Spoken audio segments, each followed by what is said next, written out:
Hola, yo soy Juana y me gusta mucho mirar películas. Y yo soy Lu, y veo muchas series. Bienvenidos a otro episodio de Intereses Conectados, donde todas las semanas buscamos una conexión entre una serie y una película. En este episodio vamos a estar discutiendo una serie y una película sobre crímenes cometidos por asesinos seriales. Bueno, la película que yo elegí para esta semana es una película coreana de 2003, dirigida por Bong Joon-ho. El guion está basado en una obra teatral que fue adaptada por este director y se inspira en la historia real del primer asesinato en serie conocido en Corea del Sur, cuyos crímenes ocurrieron entre 1986 y 1991. ¿Vos qué elegiste? Yo elegí una serie estadounidense que es el estilo antología. Se basa en crímenes reales, pero cada temporada es como una miniserie diferente sobre un caso en particular. La primera temporada fue sobre el juicio por el asesinato de O.J. Simpson, pero la segunda, que es en la que me voy a enfocar en el episodio es sobre el asesinato del diseñador Gianni Versace a manos del asesino serial Andrew Cunanan. Bueno, para empezar quería arrancar explicando más o menos qué es un asesino serial y cómo se empieza a usar este término, que se supone que fue acuñado por el agente Robert Ressler, que era un agente del FBI, en la década del 70. Esta expresión entró al lenguaje popular mayormente porque se dio mucha publicidad a crímenes como los de Ted Bundy y David Berkowitz, o mejor conocido como el hijo de Sam. Entonces, esos crímenes ocurrieron a mediados de esa década. Pero de todas formas, es sabido, digamos, que el inspector policial alemán Ernst Genant ya utilizaba ese concepto en 1930, así que no sé si se puede decir que definitivamente lo inventó este agente del FBI. Bueno, ya entrando en la cuestión de la definición, obviamente es algo que fue cambiando mucho desde su primer uso y que posiblemente no sea la misma según donde la leamos, porque no es una ciencia exacta, o sea, lo que se conocen como perfiles criminológicos o psicológicos de los criminales, que vemos mucho en programas estadounidenses como Criminal Minds, por ejemplo, es una ciencia que aún hoy está en constante desarrollo, pero al tratar de seres humanos, obviamente, es un tema complejo el encontrar como un patrón de conducta que se pueda ajustar a todo un grupo de personas. Claro. Sin embargo, esto no significa que estos perfiles no sirven para nada. De hecho, sirven muchísimo y han mejorado mucho la forma en la que se llevan a cabo las investigaciones, sobre todo en Estados Unidos, que es donde se ha dado este desarrollo y específicamente dentro del FBI. Y bueno, hablando del FBI, en su página oficial reconocen esto que mencioné de que la variedad de definiciones que existen y hablan un poco de las diferencias entre lo que establece la ley y lo que dicen los académicos, porque por la necesidad de la ley de demarcar en dónde el FBI puede o debe interferir en los casos en las distintas locaciones de Estados Unidos, porque ellos son una agencia federal, entonces es como que la ley tiene un determinado interés en esta definición, mientras que la definición académica es justamente puramente académica. Entonces, para crear una definición que se pueda usar de forma más universal, tomar en cuenta ciertos aspectos. Uno, digamos, puede ser uno o más delincuentes, dos o más víctimas tienen que ser.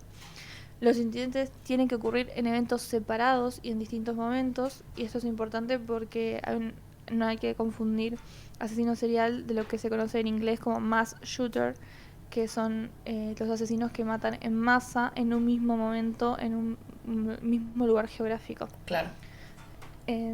Y en base a eso realizaron una definición súper concreta, que es que es el asesino serial, o mejor dicho, la serie de asesinatos seriales son el asesinato ilegal de dos o más víctimas por el mismo delincuente o asesino en eventos separados.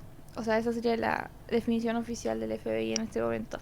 Me parece interesante ver las diferencias entre el caso que trata la película y los casos de Estados Unidos en general, pero en el sentido de la información que tenían los policías y la fuerza de la ley en general, porque como ya dijimos, la introducción de este concepto en Estados Unidos fue a principios de los 70 y a partir de ahí fue evolucionando. Y el caso en el que se basa la película comienza en 1986, que son 16 años después de que en Estados Unidos se empiece a usar el término. Sin embargo, se ve claramente la diferencia entre los conocimientos que tienen los policías del pueblo coreano a la hora de enfrentarse a esta situación y cómo se han enfrentado los estadounidenses tradicionalmente a estos hechos desde que acuñaron el término.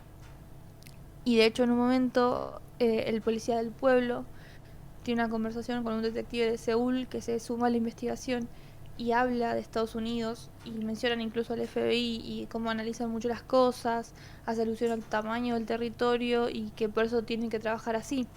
Entonces dice en un momento, por eso se dice que los detectives investigan con sus pies en Corea.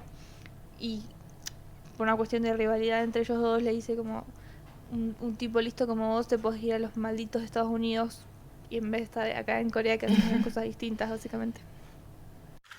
Para agregar a la explicación que diste, yo cuando googleé el término vi que una persona se considera un asesino serial si cometió 3 o más asesinatos.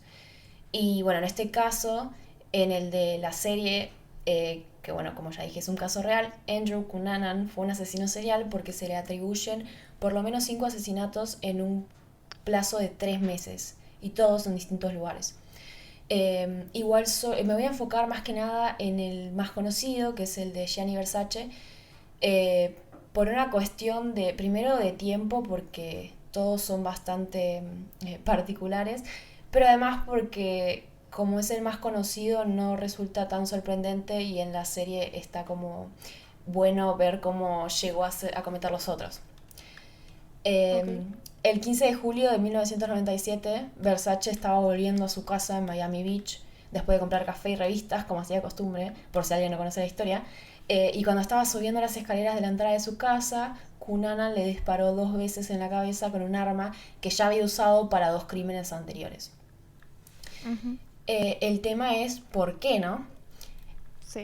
Hay algunos detalles de la serie que no son 100% fieles a la historia real, o que no sabemos si son reales en realidad porque hay muchas fuentes que dicen cosas contradictorias. Por ejemplo, no se sabe si Cunanan conoció a Versace en persona antes de haberlo matado, no se sabe si esta fue la primera vez que lo vio. Yo supongo que agregaron un poco la teoría de que sí lo conoció para intentar entender un poco mejor qué lo llevó a matarlo por una cuestión de trama. Pero la verdad que es muy difícil a simple vista entender qué pasó sin analizar muy bien la situación, porque además todas sus víctimas parecieran no tener nada en común. O sea, tenemos un arquitecto en Minneapolis, un millonario en Chicago, un trabajador de un cementerio en New Jersey, a Versace en Miami. Aparte es hasta poco práctico.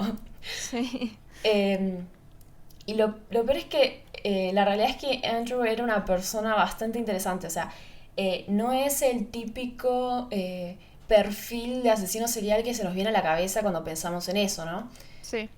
No sé, a mí me dicen asesino serial y lo primero que se me viene a la cabeza es, no sé, una persona tipo Jack el Destripador que anda matando gente por la calle a sangre fría. Y esta persona, Andrew, era una persona con un coeficiente intelectual alto, tenía un 147, y toda su vida usó eso a su favor, digamos, para el mal, porque siempre fue muy mentiroso. Uh-huh. Más que nada mentía para aparentar ser millonario, empezando con sus compañeros de escuela. Su familia lo mandó a una escuela privada por su coeficiente intelectual y terminó desarrollando esta habilidad para mentir. Decía que era de la realeza, que su padre era empresario, millonario. En general cambiaba su nombre toda su vida para ocultar su ascendencia porque era mitad filipino. Pero más allá de eso, en su casa, a simple vista, no hay ningún problema de raíz. No era un chico golpeado, era bastante consentido y mimado, sobre todo por el padre, que lo consideraba como su gran orgullo. Por ejemplo, en la serie, un detalle que pareciera menor, pero en un momento se mudan y le dan la habitación más grande a él en vez de quedársela a los padres. Mira. Es como que él venía antes que todo el resto. Eh, Por lo que leí en el perfil de cuando lo estaban investigando, varios especialistas creen que todo esto es una señal temprana del desorden de personalidad psicópata o sociópata que lo llevó a realizar todos estos crímenes. Claro.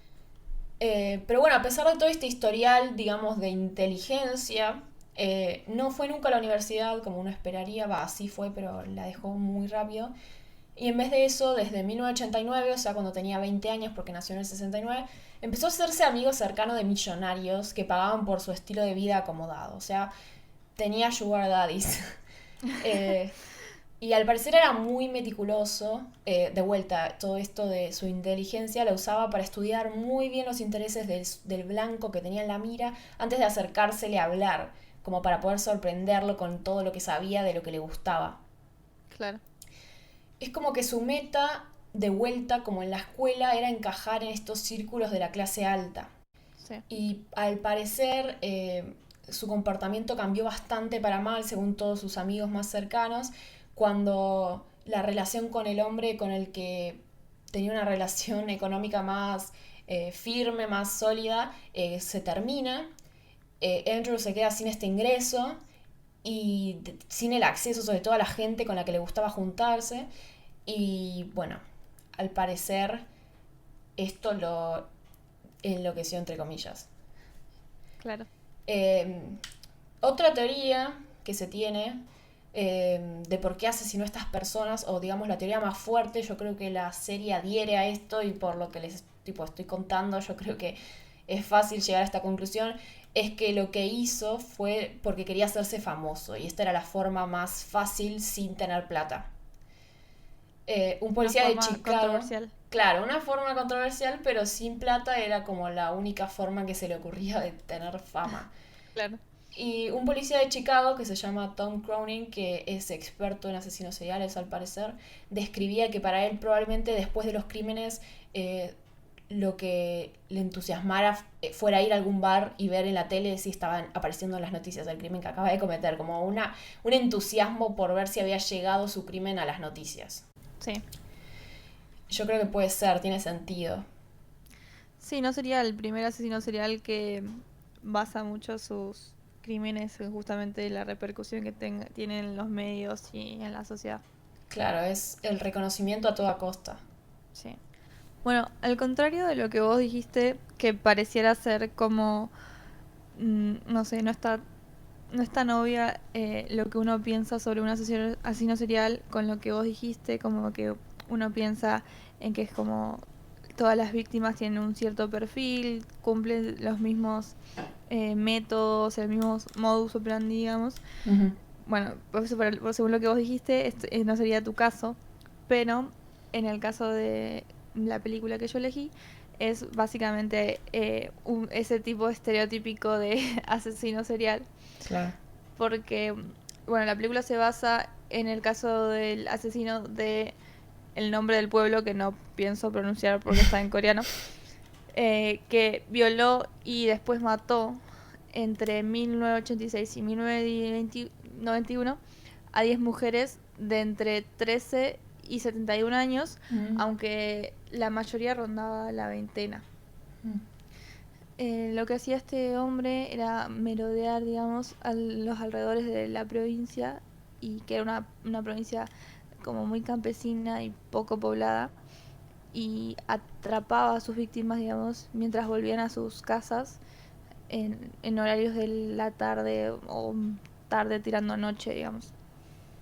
Eh, Estos asesinatos fueron mencionados como brutales por los investigadores, ya que el asesino las asfixiaba con sus propias manos o con la ropa interior de sus víctimas. Ay, qué horror. Sí, era así de lo más turbio que puedes pensar. Entonces, obviamente, por todos estos detalles horribles, fueron unos crímenes que conmocionaron mucho a la opinión pública y tuvieron un gran seguimiento mediático. Entonces, los cuerpos de seguridad llegaron a entrevistar a 20.000 sospechosos.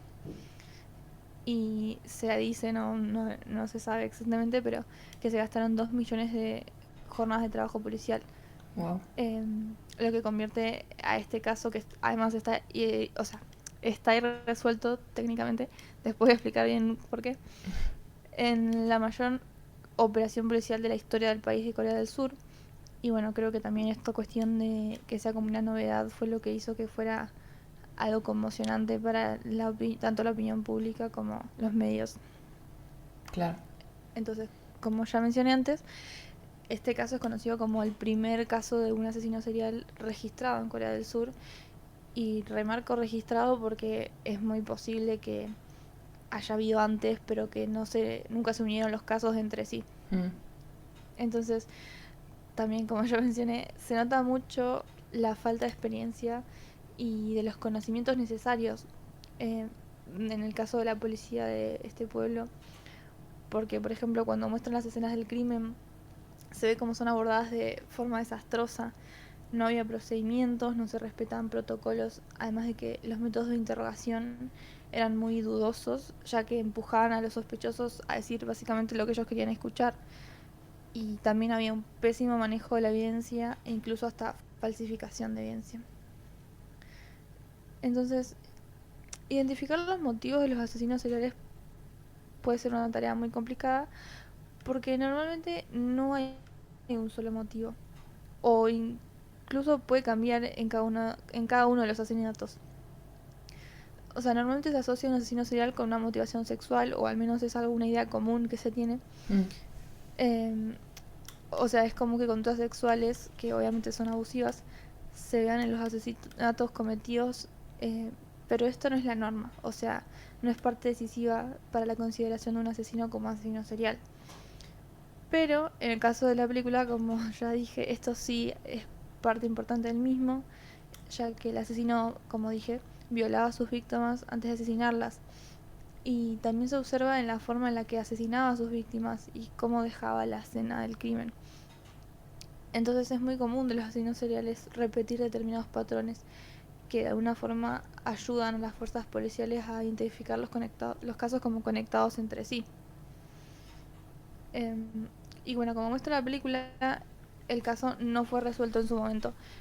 Y de hecho, recién el año pasado, en 2019, se identificó un sospechoso a través de nuevas técnicas genéticas. Este nuevo sospechoso es un hombre de 56 años, al menos en el momento en el que salieron todas las noticias, que está preso desde 1994 por el asesinato de su cuñada, pero a quien ya no se puede juzgar por estos asesinatos ocurridos en 1986, porque según la ley coreana, esos crímenes ya prescribieron. Claro. Entonces, algo que me pareció muy interesante, que bueno, leí al preparar este episodio, es que los asesinatos ocurrieron en el contexto de una transformación social y política muy extrema en Corea del Sur, porque fue durante las manifestaciones masivas que obligaron a una dictadura de un régimen militar que estaba imperante desde los 60 más o menos, a que finalmente haya elecciones libres en 1987 y lo que luego seguiría una modernización del país y a partir de los Juegos Olímpicos de Seúl que fueron en 1988 y que ahí fue cuando Corea del Sur entra a la economía internacional industrial, digamos. Bueno, ya que me venís con un poco de historia, yo veo un par de problemáticas de la época que se ven bastante en la serie. Ya despegándonos un poco del tema del asesinato en sí. Bueno, ahora en junio, y viniendo ahora al presente, en junio se celebra el mes del orgullo en conmemoración a lo que pasó en Stonewall, que es un bar conocido en la comunidad LGBT en Nueva York, que, bueno, lo ocurrido en junio de 1969, que fue una serie de manifestaciones en contra del hostigamiento que sufría la comunidad, sobre todo por parte de la policía que solía entrar a los bares, gays, solo por eso, ¿no? Claro. Y bueno, justamente en nuestro primer episodio de junio, esta serie trae a luz un montón de problemáticas que sufría la comunidad LGBT. Para empezar con una más ligera, si se quiere, un poco más liviana, Antonio D'Amico fue la pareja de Versace por 15 años. En la serie, que está interpretado por Ricky Martin, se ve bien como nadie lo ve realmente como un viudo, sino más bien como la pareja sexual de Versace. Sobre todo la policía le hace unos cuestionamientos medio fuera de lugar que claramente no pasaría si fueran una pareja heterosexual. Sí. Y el testamento decía que le correspondía una pensión de 50 millones de liras por mes de por vida. Wow. Quien pudiera, ¿no? Pero bueno, y el derecho a vivir en cualquiera de las propiedades que habían comprado, tanto en Italia como en Estados Unidos.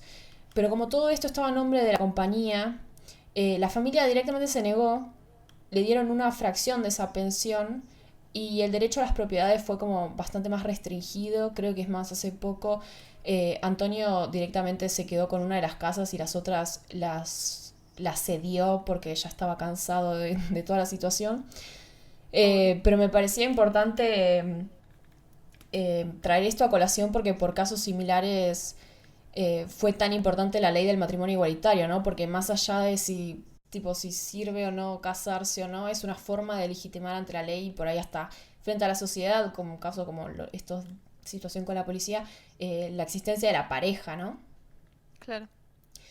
Eh, Otro tema que se ve bastante es en Estados Unidos salió una ley en 1993 que se llamaba Don't Ask, Don't Tell. Y esto significó un cambio porque en un principio todo miembro de la comunidad LGBT tenía prohibido el ingreso a las Fuerzas Armadas. Pero con esta ley nueva podían hacerlo siempre y cuando nadie se enterara de su orientación sexual. O sea, si nadie se enteraba no había problema. Hubo cambios igual recién en esta ley en 2010.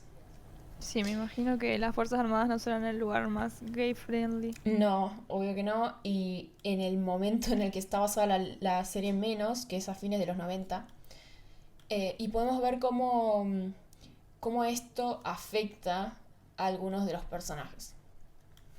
Ok.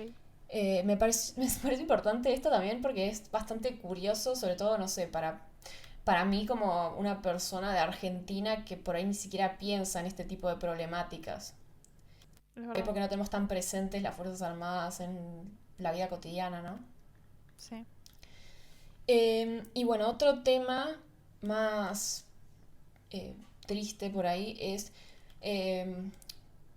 o sea, bueno, más allá de todas las desigualdades, la homofobia en un sentido yo creo que se justificaba, por decirlo de alguna manera, y creció un montón cuando en los 80 empezó el contagio del VIH, o sea, el virus de inmunodeficiencia humana. Ujú. Hoy en día, o bueno, quiero creer, es menos común creer esto, pero en su momento se decía mucho que el virus era básicamente solo contraído a través de relaciones homosexuales y obviamente no faltó la persona que dijera que era un castigo de Dios, ¿no? Me imagino. Cuando claramente, bueno, ya sabemos mucho mejor por qué, tipo, cómo se contagia y que sí, fue más que nada común en personas con relaciones homosexuales, pero por la creencia de que los métodos anticonceptivos solo sirven para evitar embarazos. Claro. Eh, pero bueno, como dato de color, ahora de vuelta despegándome un poco, aunque no haya asesinos seriales en el medio, quiero hablar un poco de Carlos Jauregui, no solo porque es importante, porque es una persona de nuestro país, sino porque es un triste ejemplo que ejemplifica varios de los temas que acabo de mencionar. Para los que no sepan, la estación Santa Fe de la línea H del subte de Buenos Aires es en homenaje a Carlos Jauregui y tiene varios dibujos conmemorando todo su activismo. Es la primera estación de subte del mundo en homenaje a alguien de la comunidad. Mira, no sabía. Y él fue el primer presidente y fundador de la Comunidad Homosexual Argentina, o CHA. Y en 1992 encabezó la primera marcha del orgullo gay lésbico en Buenos Aires, entre otros actos de activismo que hizo. Él, el 20 de agosto de 1996 murió a los 38 años a causa del VIH. Y para demostrar su importancia, días después, a modo de homenaje, se aprobó un artículo en la Constitución de la ciudad de Buenos Aires que fijó la igualdad ante la ley de todas las personas, garantizando el derecho a ser diferente. O sea, no fue cualquier persona. No, claramente. Pero de vuelta, hablando de esta, él militó mucho la ley del matrimonio igualitario, que recién acá estuvo en 2010, y a él le pegó muy de cerca porque cuando su pareja, Pablo Ascona, murió también de la misma enfermedad, él se quedó sin casa porque según la ley nada de lo que habían tenido juntos le pertenecía. Claro. Entonces nada, para que no quede todas estas historias de estos personajes de la serie como algo tan lejano, quería traer a colación un personaje real de nuestra historia. Está bien. ¿Vos también pudiste ver algún tipo de problemática social más allá del asesinato en la película? Bueno, sí. De hecho vi un par. Como mencioné antes, los procedimientos respecto a las investigaciones eran muy poco profesionales. Y bueno, básicamente todo se manejaba de la peor forma posible. Pero además de todo eso, la película muestra un nivel de violencia y abuso de los policías a estos sospechosos, y lo digo entre comillas porque por ahí las razones por las que eran sospechosos eran ridículas o inexistentes. Y básicamente llegaban a la tortura porque se los tenía detenidos sin ningún tipo de fundamento legal, encerrados como en una especie de sótano. Se los golpeaba, los hacían estar siempre en disconfort para agotar a su cuerpo, los hacían vivir con miedo, o sea, literalmente todo lo que es la tortura. Qué horror. Bueno, además de que cuando deciden que es alguien el asesino, hacen todo lo posible para demostrar que es, ya sea, como ya mencioné, a través de falsificar evidencia o hasta intentando sacar confesiones falsas, usando este estado mental tan débil en que los dejaba la tortura y dándoles información que tienen que decir para que se compruebe que son los asesinos, o el asesino mejor dicho. Y también respecto del el ambiente político de la época en el que transcurre la película, mejor dicho, se muestra disturbios en la calle cuando había como una especie de desfile para el presidente que visitaba el pueblo, y esto genera una especie de manifestación, y se ve al policía más agresivo de los que trabajan en el caso, que interviene y ataca a una chica que está en la protesta de una forma muy violenta. O sea, lo que tiene la película es como que nuestros protagonistas no necesariamente te generan simpatía, o quizá te da una doble sensación, porque en este sentido son gran parte del problema que sufría Corea del Sur en esos momentos. Otra cosa que me pareció interesante que vi yo es que se ve como una diferencia entre la experiencia de ser un policía en Seúl, como este detective que se suma a la investigación, que ser policía en este pueblo rural, perdón, el que transcurre la película. O sea, como ya había dicho antes, tiene una discusión en un momento estos dos policías, y esto se hace muy evidente. Hay como una rivalidad entre ellos dos porque el policía del pueblo se siente constantemente amenazado por el otro, principalmente porque tiene mucho más conocimientos y está más preparado para lidiar con un caso así. Y obviamente le parece ridículo todo lo que hacen los otros, que igual algo malo de él, digamos, es que si bien le parece ridículo, no tampoco se horroriza por estos métodos tan violentos, ni no los intenta detener hasta que no le parece que ya es obvio que esa persona no es sospechosa. No es que dice, no importa si es un sospechoso real o no, no podemos tratarlo de esa manera. Claro. Que supongo que tiene que ver con una cuestión del momento también, o sea, como que a todos los policías por ahí les parecía bien tratar hacia la gente, no sé. Pero bueno, me parece que es muy común que las ciudades capitales tengan como una mayor relevancia en todos los sentidos, y que se deje relegados y olvidadas a ciudades y pueblos de otras regiones. O sea, yo creo que es algo que acá lo podemos ver, que siempre el centro de todo es Buenos Aires, y por ahí lo que pasa en otros lugares del país no tiene tanta relevancia. Bueno, lo vemos ahora con las noticias del coronavirus, ¿no? Sí, tal cual, o sea, puedes ver todos los días la cantidad de casos que hay a nivel nacional, y es muy fácil saber cuántos hay en la ciudad de Buenos Aires y en la provincia de Buenos Aires. Y después, si quieres saber la provincia de la que sos vos, por ejemplo, que no es ni ninguna de esas dos, tenés que, no sé, hacer un malabares y entrar a un millón de páginas para descubrir los casos específicos. Y además en las cadenas, en las cadenas nacionales, las conferencias de prensa que da el gobierno también, o sea, vemos al gobierno nacional, el gobierno provincial y el gobierno de la ciudad hablando más que nada de lo que pasa acá, ¿no? Sí, tal cual. Pero bueno, somos un país federal. También algo que se ve mucho en la película y me pareció interesante es que obviamente que es la negligencia gubernamental, que obviamente hay que tenerlo en cuenta en el contexto en que está dado, que es un régimen militar. En un momento los policías solicitan ayuda a lo que supongo que sería el gobierno o por lo menos sus superiores, porque obviamente todo esto es parte del Estado. Em, Cuando por determinadas razones ellos se dan cuenta que un asesinato nuevo va a ocurrir y justamente lo que necesitan es como más hombres que los apoyen para poder cubrir el territorio, y esta ayuda se les es negada, y la razón es porque no hay hombres disponibles, porque estos hombres fueron mandados a reprimir una protesta en contra del régimen militar. Entonces esta negligencia que vemos, es como esta forma distorsionada de dar prioridad a las cosas. Para este régimen es preferible utilizar los recursos policiales para reprimir gente que está exigiendo probablemente por sus derechos, que para detener el asesinato de una chica. Claro. La película, contando una historia muy específica como es la de un asesino en serie, de todas formas logra sacar a la luz la violencia y la opresión cotidiana que sufría el pueblo coreano en aquella dictadura militar.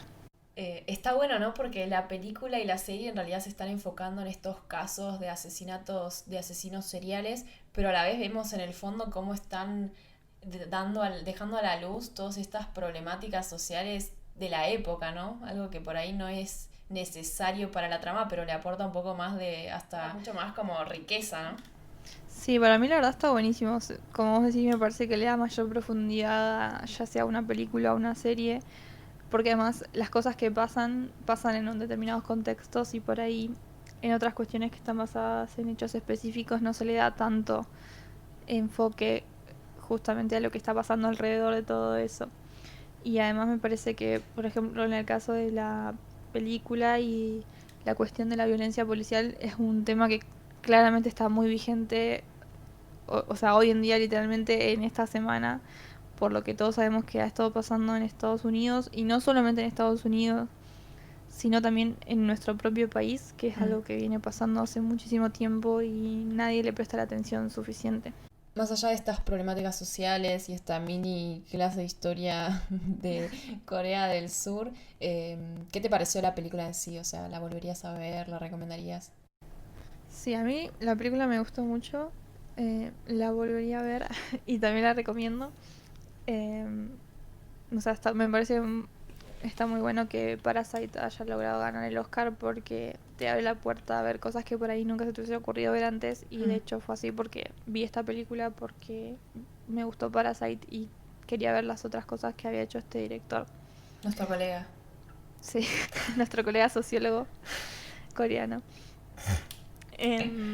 Leí en una revista que se llama Spin-off que justamente este director lo que hace es dibujar la figura del asesino como un síntoma del modelo industrial moderno, y que la ausencia de propósito, o sea, más allá del disfrute inhumano de la violación y el asesinato, se expondría como una manifestación extrema de la falta de propósito social.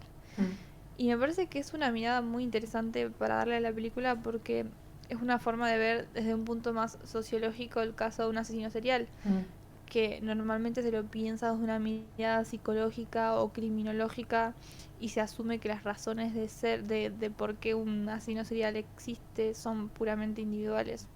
Claro.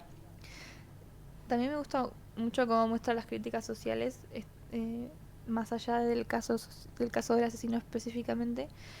Y por las 3 películas que vi de este director, creo que no sería una película de Bong Joon-ho si no las tuviese, porque las 3 que vi, como ya mencioné, tienen críticas sociales muy fuertes. Así que nada, recomiendo todas sus películas que yo vi, por lo menos las 3 que yo vi. Y un dato interesante que descubrí preparando el episodio es que en 2003, que fue cuando salió la película, todavía había plazos, digamos, para encontrar y al culpable y que sea condenado por la ley. Entonces el director dio una entrevista donde explicó que el asesino seguramente explicó afirmó que el asesino seguramente seguiría vivo y vería la película. Entonces, de ahí que el director decidió que para el último plano de la película, el detective, que era el detective del pueblo, digamos, mantiene su mirada frente a la cámara, o sea, como que rompe la cuarta pared porque está mirando directamente al espectador, de forma que el personaje terminaría la película mirando a los ojos del verdadero asesino, Wow, asumiendo que el asesino lo estuviese mirando esa película. me Muy encanta. guapo. Sí, sí, sí, repensado. ¿Vos qué te pareció la Eh, serie? a ver, eh, la serie está muy bellamente filmada, es muy estética, así que si les gusta este tipo de imágenes como muy lindas, yo diría que lo vean. Está bien lograda, teniendo en cuenta sobre todo que mucho de lo que vemos en realidad son suposiciones, teorías, son datos recolectados de distintas personas a las que se les preguntó, porque en realidad es imposible preguntarle a Andrew qué pasaba por su cabeza cuando cometía los crímenes, porque, o sea, más allá de que por ahí no lo diría, se suicidó 8 días después de matar a Versace. Claro. Es interesante para mí ver cómo manejaron esto de su personalidad y cómo estas mentiras tan inocentes sobre su ascendencia, como de un pobre chico que solamente quería ser parte del resto del grupo de sus compañeros, terminaron desencadenando en esta sed de pertenencia que tenía por la clase alta ilustrada de la que no era parte y no podía ser parte sin esta ayuda externa que conseguía de maneras medio raras, ¿no? Y Sí. obviamente los crímenes son injustificables, pero puedes entender un poco cómo veía el mundo, o puedes intentar, ¿no? Sí. Igualmente, como ya dije, o sea, la teoría de por qué lo hizo es una de las tantas que existen. Esta serie está basada en un libro de una periodista que fue de las primeras en escribir un perfil sobre el caso, que está muy interesante. Si alguien lo quiere leer, va a estar el link en nuestra página donde nos ponemos todas nuestras fuentes. Eh, Él, bueno, como ya les dije, mató a varias personas y a pesar de saber cómo van a terminar algunos personajes, o sea, muertos, no deja de ser un programa entretenido porque hay un montón de momentos de tensión en los que en realidad no sabes bien qué va a pasar, porque es bastante impredecible todo. Por eso mismo supongo que ganaron tantos premios, porque te dan ganas de seguir mirando el siguiente capítulo. Si a alguien le interesa, está en Netflix, son 9 episodios de 1 hora cada uno más o menos. Las actuaciones son muy buenas. Tiene un elenco medio raro porque está Penélope Cruz, que creo que nunca la vi en una serie. Está Ricky Está Martin. Ricky Martin. Está Darren Criss, que hace de Andrew. Y quiero destacar su actuación sobre todo porque realmente, bueno, como vos decías, en tu película no podías sentir una real empatía por los personajes. Pero acá a veces te sorprendes pensando, pobrecito el asesino, ¿entendés? En vez de pobrecita Claro. la víctima, porque lo humanizó de una manera que realmente te da un poco de pena. Claro. Y otra cosa que quiero destacar es las personificaciones, porque el que hace de Versace es igual a Gianni, pero es igual. Wow. Así que nada, si les interesa los asesinos seriales y quieren meterse un poco en su cabeza, yo la vería. Muy bien. Bueno, para ir cerrando, ya podríamos ir definiendo algunas conclusiones. Sí. Para mí, en primer lugar, es difícil establecer el motivo por el que un asesino realiza sus crímenes. O sea, no es tan evidente como por ahí uno pensaría, porque bueno, es un asesino serial y no es lo mismo que otro tipo de asesinatos, pero la realidad es que no es tan sencillo. Claro, no hay una ecuación perfecta.